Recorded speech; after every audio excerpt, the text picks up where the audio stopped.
Is graffiti art or vandalism? This has been a question that has puzzled the public for centuries. What is the meaning of these pictures and symbols that are found all over every city? Hi, I'm Bailey Morgan, and in this video, I'm going to film my journey of traveling around the town of San Luis Obispo to get to the root of this overlooked form of modern expression. Before we jump right in, it's helpful to know a bit of background about the subject. So, let's start with what even is graffiti? The common definition is writing or drawings scribbled, scratched, or sprayed illicitly on a wall or other surface in a public place. This behavior is heavily discouraged by law enforcement and is considered a felony according to the California Penal Code. However, it is still used as a form of visual expression around the world. It's good to remember that graffiti comes in all different shapes and sizes, some much more prevalent than others. Some of the types I was able to find include tagging, yarn bombing, and artistic graffiti. When most people think of graffiti, the first thing that comes to their mind is explicit words and symbols. Thankfully, I've omitted these pieces and tried to focus on only the more meaningful ones I could find. However, there is no denying that a lot of graffiti can be offensive and objectionable. Where can graffiti be found, and what are its origins? Many people are very surprised to hear that graffiti has existed almost since humans learned to write. But in more recent years, graffiti has definitely seen a spike in urban areas ever since it started gaining popularity in New York during the 70s. Even though it's very common to see in America, graffiti does not pertain to our country alone. It can be found almost everywhere. We've finally arrived back to the ultimate question. Is it art or vandalism? Hopefully, after this video showcase, you'll be able to form an opinion, but really, everything is still relative. Just a final disclaimer, I am not encouraging any form of public defilement, and this video simply serves as a spectacle of graffiti. Alright, without further ado, let's jump right into it.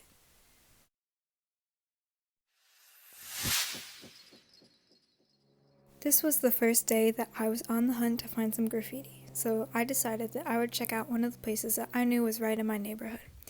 This is me just walking around right by the beautiful creek where I live.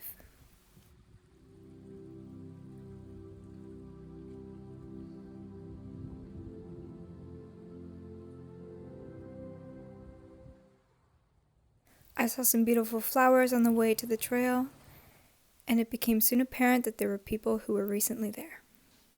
When I arrived at the spot, I took a couple photos of what is just simple tagging, where a graffiti artist sprays an acronym or maybe part of their name.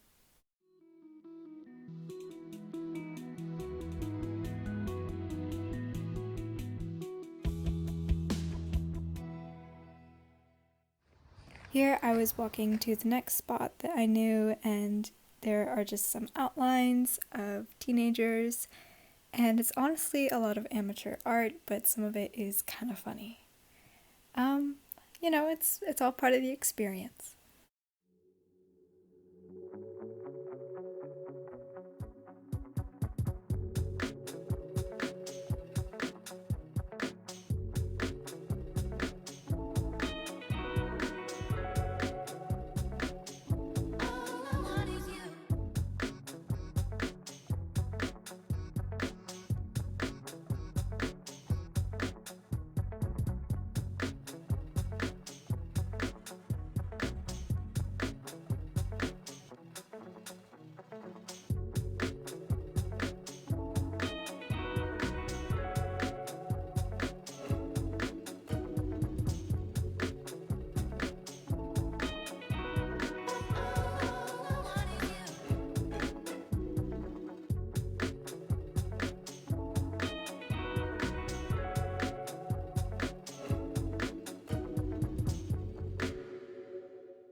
And I kept walking a bit further.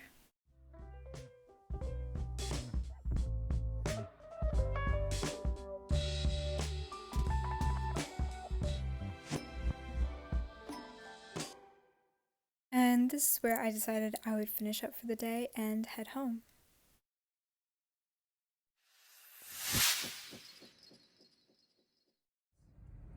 Today, I wanted to tackle another place where I knew I could find plenty of graffiti, the train station. Here we have some more tagging, but we start to go further and further into some artistic types of graffiti.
After I had gotten plenty of pictures from the tracks, I traveled to another well-known location in SLO.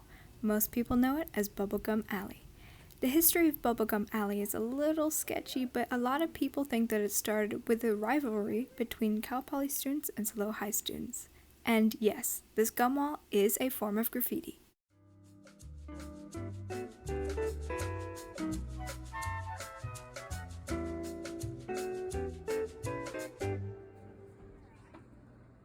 Here's a fun and unique type of graffiti. This is called yarn bombing. Yarn bombing is when someone knits or crochets pieces of a blanket around a tree.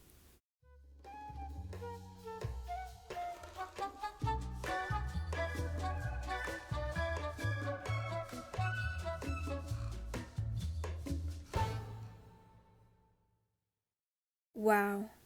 Whether graffiti is vandalism or art, I do have to say, the effort that people put into it is very impressive.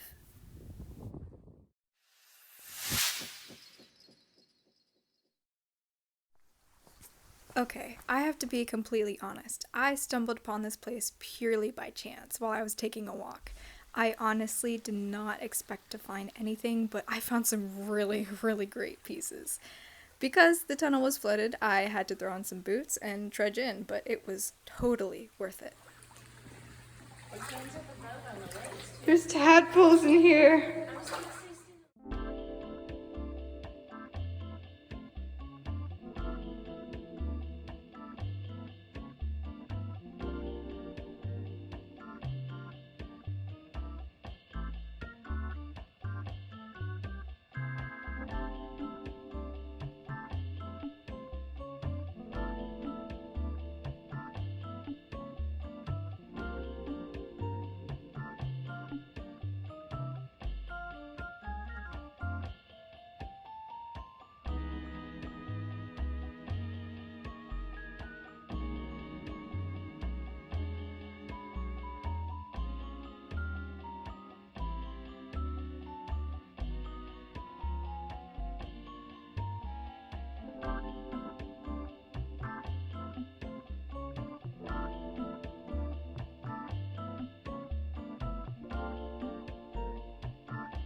And look, oh my gosh, I feel so called out. Someone actually graffitied my own name. It wasn't me though, so don't come for me. But yeah, after I was in the tunnel, I kept walking home and I struck gold again. I found another place that was just full of graffiti, and I'm so lucky that I found these places.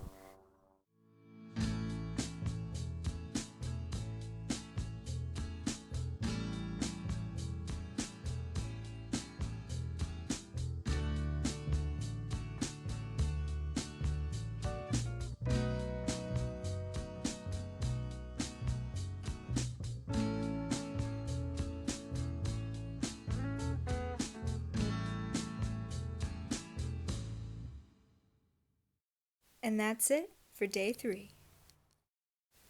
Wow, this has genuinely been so much fun.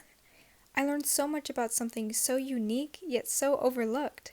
Personally, after all the photos and videos I collected, if someone were to ask me if graffiti were vandalism or art, I would say it is both. It's an art in the way that it's meant to be seen and admired by other people, but it is vandalism because it damages property and sometimes it can be really vulgar and obscene. Of course, this is just my opinion. I love to hear everyone's different perspective because this is something that I find pretty fascinating. I want to thank everyone so much for watching and listening. It really means a lot to me.